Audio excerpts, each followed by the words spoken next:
ఓం విఘ్నేశ్వరాయ నమః. ఓం సమర్థ సద్గురు సాయినాథాయ నమః. శ్రీ సాయి లీలామృతం అధ్యాయం 1. కొంతకాలానికి ఆయనే శ్రీ గాడ్గి మహారాజుగా లోకపూజ్యులై ఎన్నో ధర్మశాలలు, పాఠశాలలు స్థాపించారు. వీరు సంకీర్తన చేస్తుంటే వేలాది భక్తులు చేరేవారు.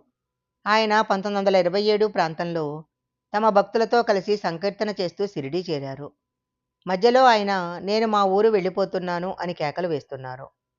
భక్తులతో కలిసి ఆయన కూడా షిరిడీ వీధులు చిమ్మి తరువాత సమాధి మందిరానికి ఉత్తరాన సంకీర్తన చేశారు. చివరకు భక్తులతో ఇదే మన ఆఖరి కలయిక అని చెప్పి వెంటనే లేచి కాలినడకన నర్మదా తీరంలోని బదోచి చేరి అక్కడే మహాసమాధి చెందారు. అంటే సాయి మరలా షిరిడీ చేరే నాటికి సమర్థుడైన సద్గురు అన్నమాట. తరువాత సాయి ఆ ప్రాంతంలోని యవలా, పుతంబా వంటి గ్రామాలలో పర్యటించారు. ఆయన పుతంబాలో శ్రీ గంగగిరి బాబా అనే సాధువును కలిశారు. వీరు మహనీయులు. నా వద్దకు రావడమేమిటి? నేను కేవలం మేకలు కాసేవాణ్ణి. మీరో సింహాలను, ఏనుగులను శాసించగలరు అన్నాడు గంగగీర్. సాయి నవ్వి వెళ్ళిపోయారని పుతంబాకు చెందిన ఒక వృద్ధుడు చెప్పాడు. శ్రీ సాయి చరిత్రలోని మొదటి ఘట్టము వేప చెట్టు కింద ప్రారంభమై అక్కడే ముగిసింది. తరువాత ఆయన పర్యటనల గురించి నేపథ్యంగా మాత్రమే తెలిసింది. ఈ దివ్య నాటకంలో ఇది నాంది ప్రస్తావన. అసలు నాటకం వేరొక చోట మరలా ప్రారంభమవుతుంది. ఔరంగాబాద్ జిల్లాలోని పైఠాన్ ప్రాంతమంతా జ్ఞానేశ్వర్ మహారాజ్, జనార్దన స్వామి, ఏకనాథుడు, సమర్థ రామదాస స్వామి వంటి మహనీయుల సంచారం వలన ఎంతో పవిత్రమైంది. గోదావరి ఉపనది అయిన ఏలగంగ అక్కడ దూప్కేడా అనే గ్రామానికి ప్రదక్షిణం చేసి ముందుకు సాగుతుంది. దానికి అవతల ఒడ్డున ఒక మైదానము, మహావృక్షాలతో నిండిన ఒక తోపు ఉండేవి. ఆ గ్రామానికి చెందిన శ్రీమంతుడైన ముస్లిం చాంద్ పాటిల్ ఔరంగాబాదు వెళ్తుండగా ఒకసారి అతని గుర్రం తప్పించుకొని పోయి 2 నెలలు ఎంత వెతికినా కనిపించలేదు.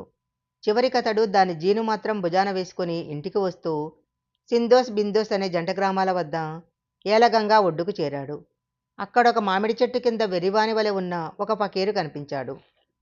అతని చంకలో సట్కా, వంటికి జారు జుబ్బ, తలపై టోపీ ఉన్నాయి. అతడు చిలిమి సిద్ధం చేస్తూ చాంద్ పాటిల్ని చూసి తన చెంతకు పిలిచి నవ్వుతూ, ఈ జీను నువ్వు మోస్తున్నావేమన్నాడు. పాటిల్ తన గుర్రం సంగతి చెప్పగానే ఫకీరు అది ఏటి ఒడ్డున ఉంది చూడమన్నాడు. అతడు పొయ్యి చూస్తే అతని గుర్రం అక్కడే మేస్తుంది. అంతటితో ఆ ఫకీరు సామాన్యుడు కాడనుకుని గుర్రాన్ని తీసుకుని ఆయన దగ్గరకు వచ్చాడు. అంతలో ఫకీరు పొగాకు నలిపి చిలింగొట్టం సిద్ధం చేశాడు. అప్పుడు తన వద్ద ఉన్న చిమ్టాతో నేలపైన గట్టిగా గుచ్చాడు. అక్కడి నుంచి నీరు బుడబుడామని పొంగింది. ఆ ఫకీరు ఒక గుడ్డ తడిపి పిండి ఆ మట్టి గొట్టం చివర చుట్టాడు. తిరిగి సటకాతో అతడు నేలపై కొట్టగానే ఒక నిప్పు కణిక బయటకొచ్చింది. దానితో చిలిం వెలిగించి పాటిల్కు కూడా అందించాడు. పాటిల్ ఆయన శక్తి సామర్థ్యాలకు నివ్వెరపోయి ఆయనను తన ఇంటికి ఆహ్వానించాడు. రేపు వస్తాను, నువ్వు వెళ్ళు అని చెప్పి మరురోజు ఆ ఫకీరు అతనింటికి వెళ్ళి అక్కడ భిక్ష చేశాడు. ఆయన కొంతకాలం ఏలగంగా పక్కనున్న తోపులలో మకాన్ చేశాడు. ఇందుకు గుర్తుగా ఇప్పుడక్కడ ఒక సాయి మందిరం ఉంది.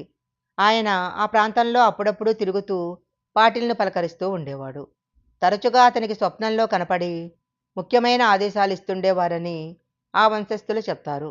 కొంతకాలానికి ఆయన పాటిల్ ప్రార్థన మన్నించి అతని మేనల్లుడి వివాహానికి